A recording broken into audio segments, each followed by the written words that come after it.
이번 주에 제가 좋아하는 목사님들의 책 가운데 조정민 목사님의 책 중에서 교회 속 반 그리스도인이라는 책을 한 권 읽었습니다. 책이 재미있고 또 짧고 그리고 책 크기도 작아서 금방 읽었던 기억이 있습니다.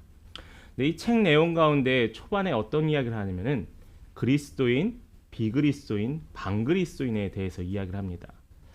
여러분 그리스도인이 누굴까요? 여러분들이죠. 여러분들이죠. 근데 비그리스도인과 반그리스도인 어떻게 보면 유사하기도 하고 비슷하기도 하지만 엄밀히 말하면 다릅니다. 비그리스도인은 뭐냐면은 예수를 모르는 사람들이에요. 관심이 없는 사람. 무엇을 하든 누구를 하든 교회가 어디에 세워져 관심이 없는 사람은 비그리스도인이라고 합니다. 근데 반그리스도인이라는 사람 무리들이 있어요. 그 뭐냐면은 예수를 어느 정도 알고 또 교회에 대해서도 어느 정도 알지만은 뭐가 있냐면 바로 예수에 대해서 반대하는 사람들이에요. 교회에 대해서 반대하는 사람입니다. 그래서 문자 그대로 이 반그리스도인이 요즘 우리가 사는 시대에 너무나 많이 있다라는 거예요. 한때는 억울하게 매스컴에서 이단과 정통적인 기독교 건강한 교회의 구분점이 없어서 사람들이 교회는 다 교주라고 했던 적도 있습니다. 아직도 제가 만나는 사람 중에 교회에서 헌금은 목사님이 그냥 쓰시는 거죠라고 이야기하는 사람들도 있어요. 그런데 미디어의 나쁜 영향과 사람들의 이러한 사회적인 분위기로 인하여서 교회에 반대하는 분위기가 아주 팽배해졌다라는 거예요. 그런데 그 반대하는 사람이 다름이 아니라 한때 교회에 발을 걸쳐놨던 사람이라는 겁니다.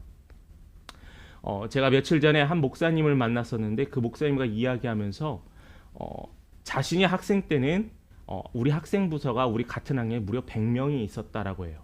근데 그 중에 교회를 다닌 친구가 5명에서 6명 정도로 갑니다.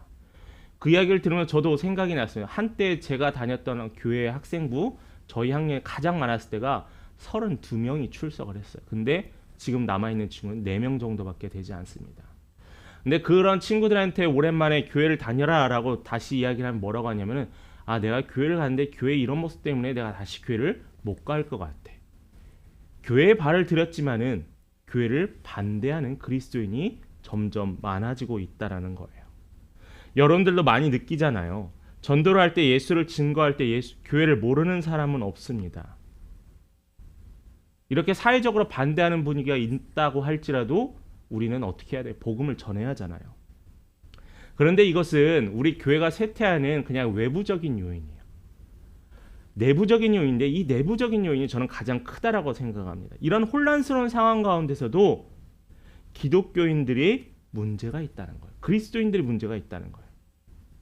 대다수의 교인들이 요즘은 일주일에 한 번 예배 참석하는 것이 신앙생활을 지키고 있다라고 생각을 합니다. 그렇다고 해서 매번 모든 예배를 참석하지 않으면은 죄의식을 갖거나 그게 죄라고 이야기하고 싶지는 않습니다. 그건 죄의 문제에는 다르기 때문이죠. 그런데 분명히 말씀에서는 모이기에 힘쓰라라고 했습니다. 그래서 어떤 사람이 일주일에 한 번 힘쓰는 사람이 있고 어떤 사람은 예배에 더 많이 참여하려고 힘쓰는 사람이 있겠죠. 그냥 단순히 예배의 문제라 모이는 문제만이 아니라 내 시간도 드리고 내 마음도 드리고 그래야 한다는 거죠.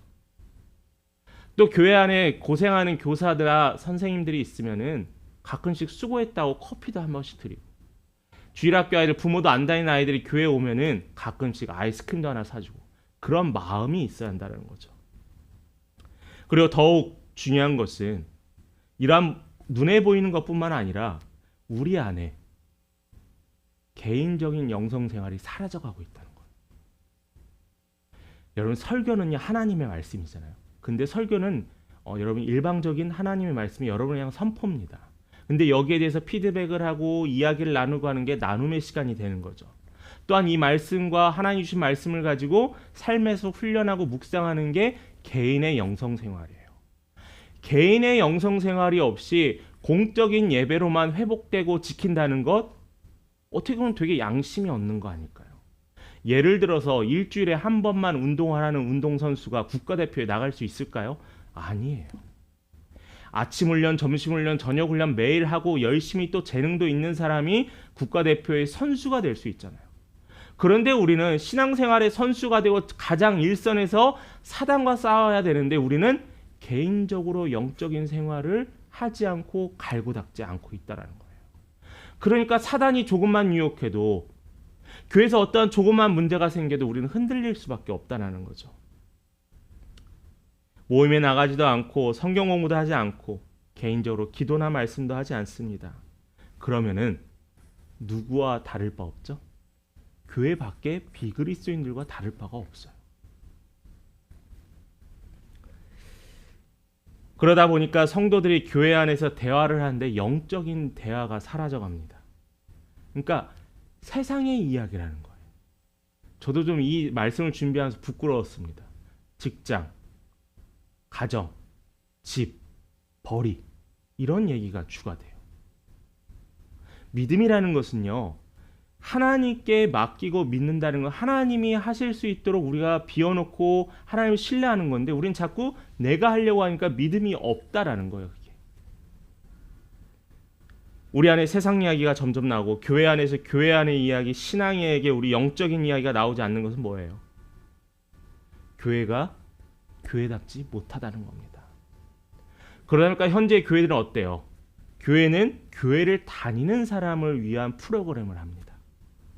교회를 다니는 사람을 위해 무엇인가를 해요.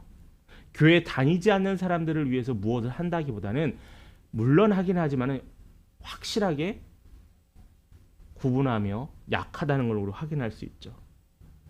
결국 그들만의 리그가 되어 성도들은 점점 빠져나가고요. 예수와 동행하는 삶, 성령 충만한 삶, 그러한 삶과는 점점 멀어져 갑니다.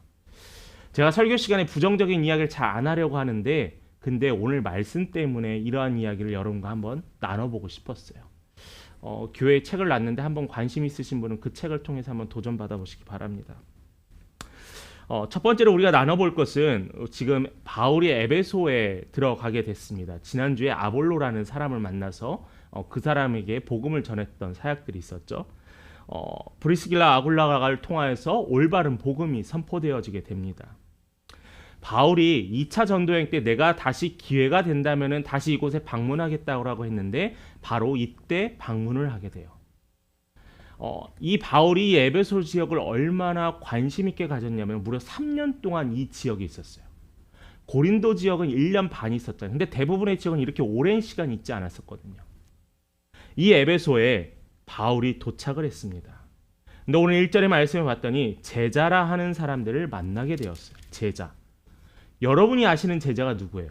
예수님의 제자, 디사이플린, 예수의 삶을 따라 사는 삶, 그게 바로 제자잖아요. 그런데 이 제자라고 부르긴 했지만 바울에게는 한 가지 의문이 생겨요. 뭐냐면은 바울이 보기에는 그들이 성령을 받은 자와 같지 않다라는 거예요. 예를 들면 뭐냐, 저 사람이 교회를 다니는데 교회를 다니지만은 예수를 만난 경험이 없는 사람 같아. 저 사람이 교회를 다니지 온전한 복음에 대해서 이해하고 있지 못하는 것 같아. 마치 누가 같이요? 아볼로와 같이요. 아볼로도 분명히 자신이 알고 있었던 요한의 세례와 예수가 메시아임을 전했잖아요. 근데 예수의 죽음과 부활과 승천과 재림에 대해서는 전하지 않았잖아요. 이것은 완전한 복음이 아니에요. 복음은 이 모든 것이 합하여졌을 때 완전한 복음이라는 겁니다. 그런데 여기서 우리가 바울이 그들이 제자가 아니라는 것을 보면서 바울이 교만하지 않은가, 누구의 신앙을 판단하는 것이 나쁜 행동이 아닐까라는 생각을 합니다. 물론 판단하는 건 누구의 권한이죠? 하나님의 권한이에요. 저는 이런 사람도 봤어요. 천국을 갈 수 있어 없으라고 판단하는 사람이 있어요. 대단한 교만입니다. 그건 누구의 권한이면 하나님의 권한이거든요.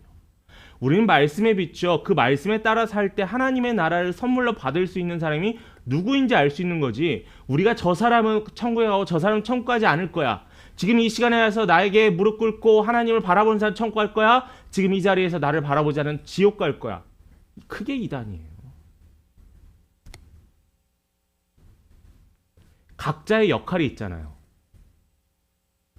축구 경기가 있습니다. 축구 경기 안에 22명의 운동선수가 뜁니다. 근데 축구 선수들 가끔 보다면 어떻게 하죠? 심판의 판정에 항의를 해서 심판한테 가서 막 따집니다.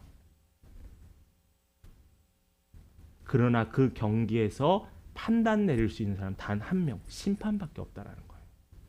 우리의 삶에서도 마찬가지예요. 우리는 영적인 이 전쟁터에서 치열하게 싸워갑니다. 우리의 싸움의 대상은 누구냐면 바로 사단이고 악한 죄들이죠. 근데 이 죄들과 싸울 때 우리가 열심히 싸우는 선수가 되어야 되는데 판단하고 심판하는 재판관, 심판이 되어서는 안 된다라는 거죠. 하나님께서는 다른 사람의 허물을 보라는 게 아니라 나의 허물을 보라라는 거예요. 남을 비판하지 말고 나의 허물을 보라는 겁니다. 그런데 여기서 바울이 에베소 교회 제자들을 비판하는 거예요. 근데 이것은 달라요. 우리가 비판하는 것과 바울이 여기서 비판하는 건 분명히 판단하는 건 다릅니다. 왜냐하면 바울은 저들이 성령을 아직 받지 않은 사람이라는 걸 알고 있었다는 거예요. 그래서 바울은 질문합니다. 2절과 3절에 첫 번째 질문이 뭐냐면은 너희가 믿을 때 성령을 받았느냐라는 거예요. 이게 뭐죠? 구원을 받았냐라는 거예요. 예수의 십자가를 체험했냐라는 거예요. 왜요? 이걸 왜 질문했을까? 저들이 예수의 십자가를 모르는 것 같은데 라는 생각이 들었던 겁니다. 올바른 믿음 생활하는 사람은 하나님의 사랑이 그 안에 가득해요. 또한 그것을 볼 수 있는 눈이 있어요. 그리고 우리가 예수를 올바로 믿으면 그대로 열매들이 맺히고 향기가 납니다. 그런데 이 제자들에게는 그게 나타나 있지 않은 거예요. 여러분, 예수를 제대로 믿는 사람은 드러나게 돼 있어요. 여러분, 향수 뿌리시죠? 예, 제 자체가 향수인 분들도 있겠는데 향수를 뿌리면 그 향수가 은은하게 주변 사람한테 퍼져갑니다. 향수를 뿌린 사람 티가 나요. 근데 향수를 뿌리지 않으면은 아무런 냄새가 나지 않습니다. 고깃집에 갔는데 열심히 맛있게 삼겹살을 구워 먹고 다시 그 옷을 그대로 입고 직장에 들어갔습니다. 그럼 사람들이 다 뭐라고 알죠? 저 사람 점심시간에 굳이 삼겹살을 구워 먹고 왔네 라고 하잖아요. 냄새가 나고 향기가 나요. 그리스도인도 향기가 나는 거예요. 바울이 볼 때 저 제자들이 온전한 향기가 드러나지 않았기 때문에 바울은 그들에게 질문했던 겁니다. 바로 뭐였죠? 너희가 믿을 때 성령을 받았느냐라는 거예요. 자, 그런데 그들의 대답이 좀 황당합니다. 2절 후반에 보면 우리는 성령이 계신도 듣지 못하였노라는 거예요. 제자라는 사람이 성령이 있다라는 사실도 모른다는 거예요. 예수가 승천하시면서 우리에게 성령을 부어주셨던 그 놀라운 사건도 그들은 알지 못하고 있다는 거예요. 마가의 다락방에 성령이 임하여서 놀라운 기적이 일어났다는 사실 그들이 알지 못하였다는 겁니다. 그리고 또 하나 3절에서 질문합니다. 그러면 너희가 무슨 세례를 받았느냐? 너희가 아는 세례는 무슨 세례냐? 그들의 답이 뭐죠? 바로 요한의 세례입니다. 누구 요한? 세례 요한의 세례죠. 바로 이 에베소 지역에는 이 세례 요한의 세례에만 멈춰 있었던 사람들이 많았던 것 같아요. 왜냐하면 세례 요한은 선지자였거든요. 세례 요한이 소개한 나의 뒤에 오실 예수 그리스도에 비해서는 나는 작은 자라고 했던 것에 대해서는 알고 있었지만 그 예수의 온전한 복음에 대해서는 알지 못했다라는 겁니다.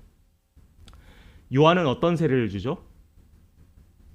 나는 물로 세례를 줄 텐데 나 이후에 오실 이는 성령과 불로 세례를 준다고 했어요. 그러니까 이 제자들은 성령과 불의 세례를 받지 못했다는 거예요. 예수 그리스도의 죽음과 부활의 사건을 그들이 알지 못했다라는 겁니다. 이 세례는 예수께서 주신 완전한 세례가 아니라는 거죠. 그렇다고 해서 우리가 그들을 비난할 자격은 있는 건 아닙니다. 그들이 아직 알지 못한 거예요.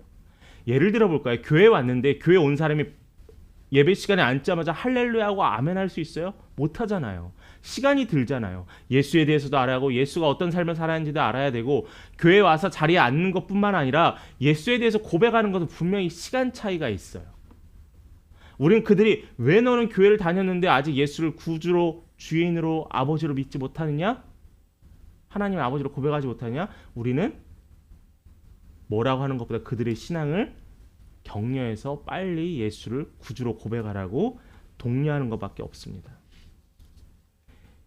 이들이 받았던 세례, 성령을 알지 못했던 이들은 온전한 복음을 갖고 있지 않았다라는 거죠. 바울이 그래서 그들을 향해서 온전한 복음에 대해서 이야기합니다. 그들이 온전한 복음을 전하는데 이게 두 번째 이야기인데요. 4절과 5절입니다. 4절의 중간에 보면은 내 뒤에 오시는 이를 믿으라 하였으니 이는 곧 예수라 하거늘 그들이 듣고 주 예수의 이름으로 세례를 받으니. 자, 예수를 믿으라라고 했어요. 예수를 믿으라. 이게 온전한 복음이라는 겁니다. 그래서 이제는 누구의 세례예요? 물로 세례를 받는 게 아니라 예수의 이름으로 세례를 받는다는 거예요. 여러분은 세례 받을 때, 안수 받을 때 어떻게 하셨어요? 성령으로 세례를 받잖아요. 성령으로. 바로 여기에서 말씀한 게 그 성령의 세례를 받게 했습니다. 그들이 성령의 세례, 예수의 세례를 받게 됐을 때 놀라운 기적이 일어나 6절과 7절입니다. 같이 한번 읽습니다. 바울이 그들에게 안수함에 성령이 그들에게 임하심으로 방언도 하고 예언도 하니 모두 12사람쯤 되니라. 자, 아멘. 예수의 성령 세례를 받고 나서 어떤 일이 일어났어요? 방언도 하고 예언도 했습니다. 12명의 사람이 거기 가운데 변화되게 되었어요. 예수님의 제자들도 마가의 다락방에서 세례를 받았던 오순절의 사건이 있었습니다. 그때 놀라운 역사와 은사가 일어났잖아요. 방언으로 기도하고 예언을 하고 통변을 하고 하나님의 놀라운 성령의 역사가 일어났잖아요. 바로 그 성령의 역사가 예수의 이름으로 세례를 받던 그들에게 동일하게 임하게 됐다는 거예요. 자, 예수 믿고 고백했더니 성령이 나타났습니다. 교회 안에 놀라운 영적인 부흥은 우리 모인 믿음의 공동체가 예수를 믿고 예수를 주인 삼아 예수를 고백할 때 놀라운 성령의 은사가 일어난다는 거예요. 눈에 보이는 은사도 있습니다. 눈에 보이지 않는 나의 은사도 있어요. 내 안에 변화가 일어나요. 언어가 바뀌어요. 말이 바뀌어요. 행동이 바뀌어요. 사람을 바라보는 마음이 바뀌어요. 그런데 여기서 한 가지 좀 교리적인 질문을 하나 해볼 수 있습니다. 성령 세례는 언제 받느냐라는 거예요. 우리는 언제 구원받았다고 하죠? 예수를 나의 구주로. 예수님이 나를 위해 십자가에 달려 요한복음 3장 16절의 말씀이 고백되어질 때 우리는 구원받았다라고 합니다. 예수님을 정말 믿음으로 구원을 얻습니다. 그리고 성령이 임하심이 됩니다. 그때가 바로 성령 세례라는 거예요. 지금 이때 이 제자들을 향해서 바울이 세례를 주었던 게 바로 성령 세례. 예수가 그들의 믿음의 대상이고 주인임을 고백하게 한 그 성령 세례가 이 성령 세례라는 거예요. 나아가서 이 성령 세례를 받았다고 그런데 성령 충만한 삶을 살 수 있을까? 여러분 어떻게 생각하세요? 여러분 성령 충만하게 매일매일 사세요? 나는 구원을 받았지만 성령 충만하게 사세요? 저희 교단 이름이 뭐죠? 기독교 대한 성결교회잖아요. 거룩함이. 매일매일이 거룩하고 매일매일이 성화의 삶을 살아야 되는데 과연 우리가 성령 충만한 삶을 사는가? 부끄럽지만 저도 부족합니다. 이 성령 세례와 성령 충만이 분명히 구분돼야 돼요. 성령 세례는 이례적인 사건입니다. 한 번의 사건. 평생에 한 번의 사건. 그러나 성령 충만은 예수님을 믿고 하나님을 아버지로 고백하고 매일매일 성령이 임재하였을 때 체험하는 이 사건이 성령 충만이라는 거죠. 그래서 마가의 다락방에서 성령이 임하였던 게 성령 세례고요. 바울이 다메섹 도상에서 예수를 만나 그의 눈이 멀었던 그때가 성령 세례의 때입니다. 이 성령의 충만은 매일매일 우리가 사모해야 되는 기도의 제목이죠. 우리 안에도 성령 세례와 성령 충만이 다릅니다. 성령 세례를 받지 않은 기독교인들도 있어요. 그리스도인이라는 사람. 근데 여러분 성령 세례 받아야 합니다.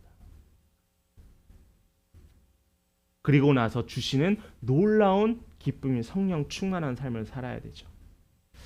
오늘날 그리스도인의 구별 기준은 아주 단순해요. 교회 다니면은 교인, 그리스도인. 다니지 예를 들어서 주일에 빠지지 않고 교회 출석하면 성실한 그리스도인이라고 합니다. 1년에 52주. 52주 주일날 한 번도 빠지지 않고 교회 나오기 어렵죠. 뭔 놈의 결혼식도 이렇게 많고 행사도 많고 우리 애들은 왜 이렇게 아프고 직장에서 나를 오라 하고 1년에 52주 주일 섬기는 것도 너무나 힘든 시대에 살고 있어요. 그럼에도 열심히 교회에 출석을 합니다. 교회에서 맡은 일이 있어요. 맡은 일을 많이 하면은 능력 있는 그리스도인이라고 하고 믿음이 좋은 사람이라고 합니다. 반대로 교회에 출석하지 않으면 그리스도인이라고 분류하지 않아요. 예수를 경험하지 않고 예수와 함께하지도 않으면서 교회에 다닐 수 있습니다. 왜냐하면 너무나 많은 영적 시험에 쓰러져가는 그리스도인들이 너무나 많이 있거든요. 세상의 기준을 가지고 교회의 기준으로 삼으려고 하는 게 교회가 쪼개지고 분란이 생기는 거예요. 아직 때가 이르지 않아 그럴 수도 있습니다. 그런데 계속 지금의 상태에 머무르면 안 된다라는 거예요. 여기서 바울이 만났던 이 제자라 칭하는 사람들이 계속 그 자리에서 멈췄다면은, 바울이 전하는 복음을 듣지 않고 성령 세례를 받지 않았다면은 그들은 평생 동안 그 자리에 멈췄을 거예요.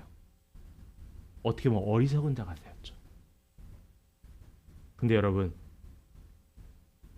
이름뿐인 명목사인 그리스도인의 시간이 아니라 복음을 이해하고 복음 안에 살아가는 예수 그리스도인이 되어야 한다는 거죠. 그래서 믿는 자와 믿지 않는 자, 다니는 자와 다니지 않는 자는 달라야 돼요.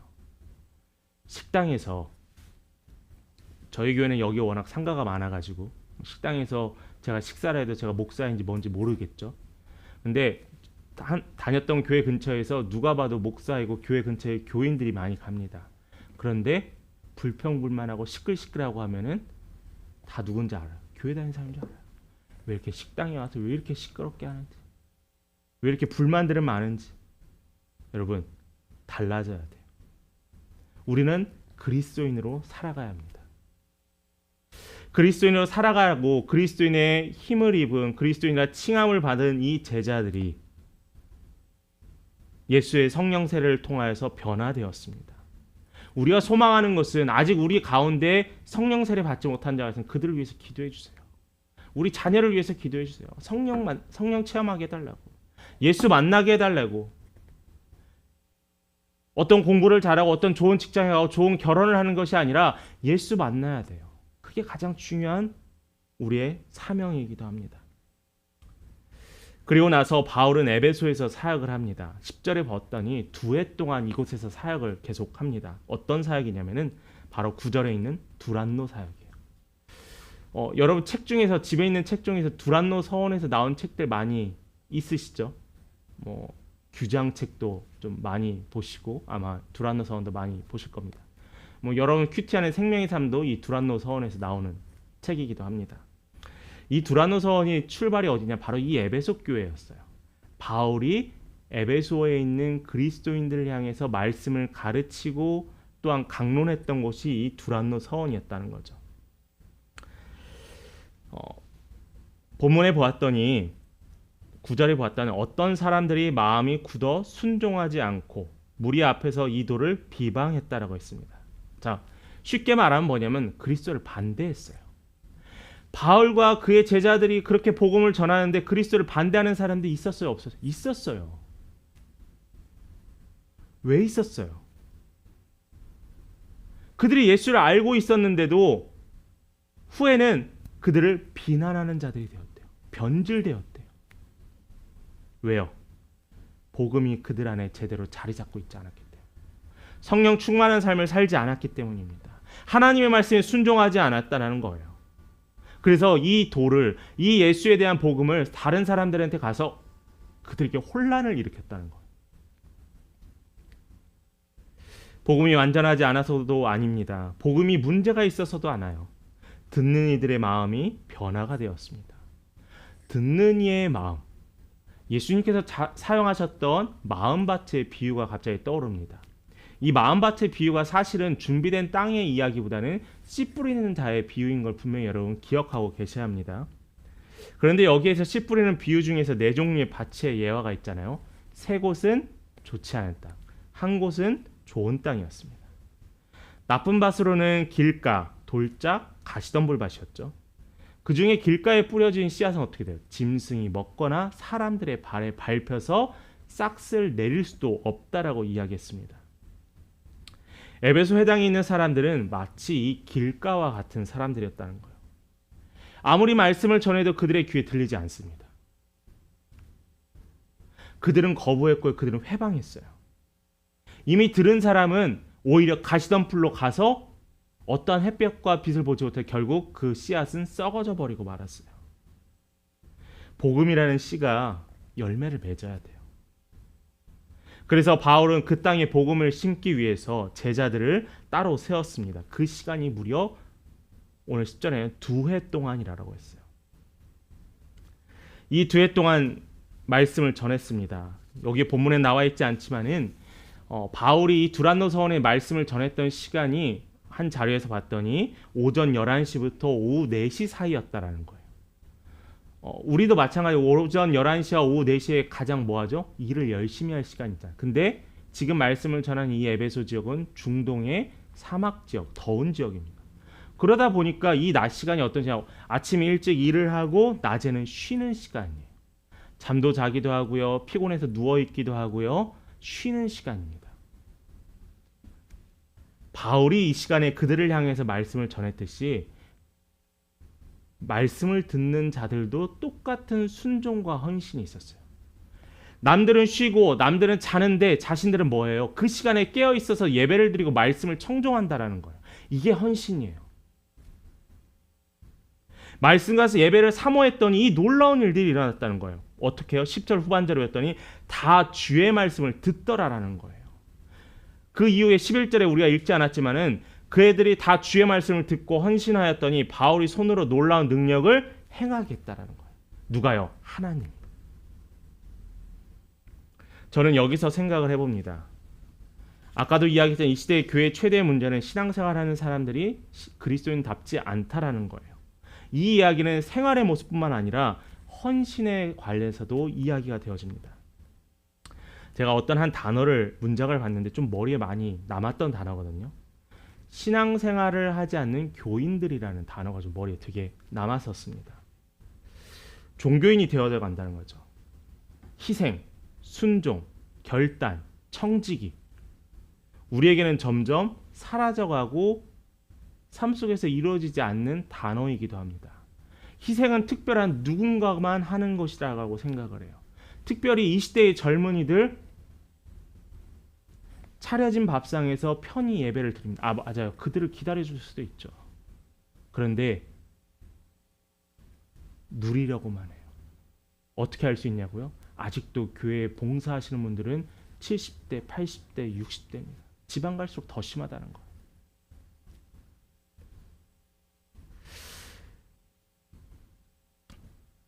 부담스러워합니다. 희생이라는 단어, 헌신이라는 단어 부담스러워합니다.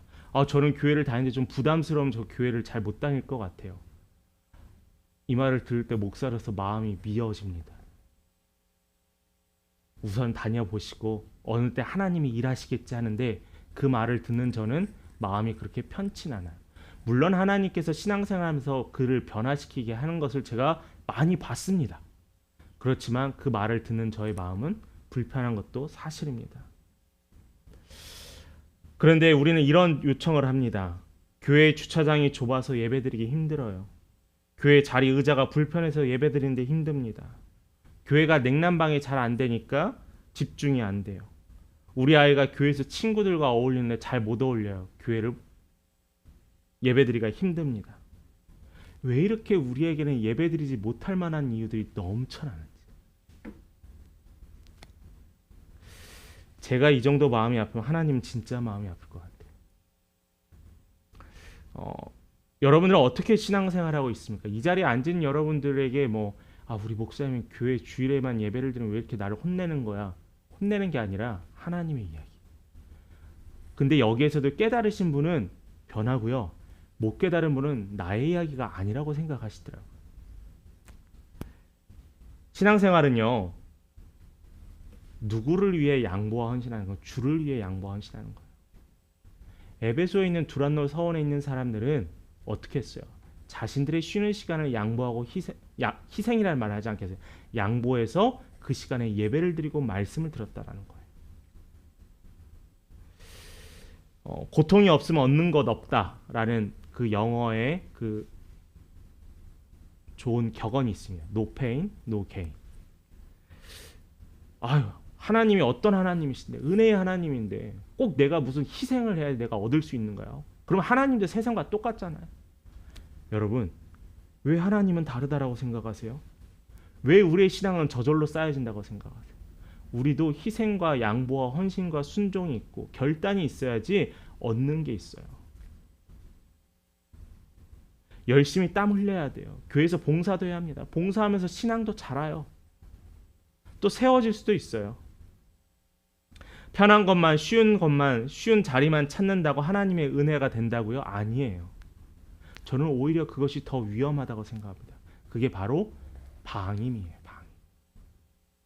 나는 넉넉하게 살고 나는 그냥 잘 사는 것 같아. 감사의 대상인 하나님께 고백하지도 않습니다. 결국 어떻게 되면 하나님이 그들을 방임하는 거예요. 신앙은요, 다른 게 아니라 하나님을 위해 내가 무엇을 할 수 있을까를 생각하는 것이 신앙입니다. 그리고 신앙생활에서의 고통은 우리가 육체적으로 힘들고 아픈 고통이 아니에요. 저는 이것을 고통이라고 이야기하고 싶지 않습니다. 은혜의 자리고 축복의 자리. 어떤 사람 같이 신앙생활을 오랫동안 했는데 어떤 사람은 방언도 하고요. 예언도 하고요. 놀라운 하나님의 은혜도 있고요. 하나님께서 기도를 들어주시는 체험도 했습니다. 근데 똑같은 시간을 교회를 다녔는데 체험도 없고 아픔만 있고 일만 하고 왜 그런 다른 결론을 얻는 자리입니까? 여러분, 하나님을 위해 무엇을 할 수 있을까 고민하고 행동하는 게 신앙이라는 거예요. 이 에베소 교회에 이 두란노 서원에서 말씀을 듣던 예배를 드리던 그들이 하나님이 바울의 놀라운 손으로 능력을 베푸시는 그 장면과 그 상황이 있었던 것이 하나님의 놀라운 축복이었다는 거죠. 그 축복의 자리가 오늘 이 자리가 되길 소망합니다. 그 축복의 자리가 여러분이 삶이 거하는 은혜의 자리가 되길 간절히 기도합니다. 주의 말씀에는 한치의 오차도 없습니다. 맞죠? 예수 그리스도의 복음도 그 진리에서 하나의 흔들림도 없습니다.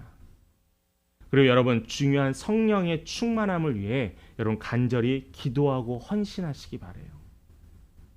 우리 시대에 능력이 나타나지 않는다고요? 아니요. 하나님은 언제나 일하시고 늘 그 자리에 계셨어요. 내가 나를 통해 일하신 하나님을 바라보지 않았을 뿐이라는 거죠. 성령의 임재를 구하며 예수 그리스도의 자리에 흔들리지 않도록 여러분 그를 위해서 기도하시기 바랍니다. 거룩한 성도, 성령 충만한 삶 살 수 있어요. 또한 거룩한 성도, 또한 거룩한 교회로서 우리 매일매일의 삶이 하나님을 바라보며 하나님을 어떻게 하면 기쁘시게 할 수 있을까 생각하고 행동하는 우리 성도님들 되시기 바랍니다. 그게 은혜예요. 그게 축복입니다.